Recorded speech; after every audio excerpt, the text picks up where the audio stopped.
Doubleheader across the Virginia border in Tazewell as the Bulldogs took on the Woodrow Wilson Flying Eagles, where it was tied 4-4 into the 7th, where Gage Price had the game-winning RBI as Woodrow wins 5-4.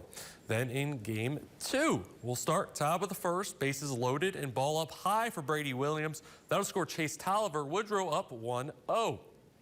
But the Bulldogs fight back. Reese Mullins hits it to third. Woodrow trying for the double play, but instead the throw over is dropped, rolled all the way to the outfield, scoring Tyler Hash. Then pitcher Luke Childress up.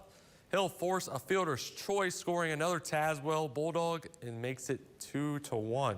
And for the next 2 innings, it'll be a pitcher's duel between Childress, who gets the strikeout to the end of the side, and Caden Quisenberry, who gets his own strikeout there. But in the bottom of the 4th, the Tazewell bats woke up. Hash hits it deep into the outfield. Center fielder calling for it, but it's dropped. That'll get another run in later in the inning.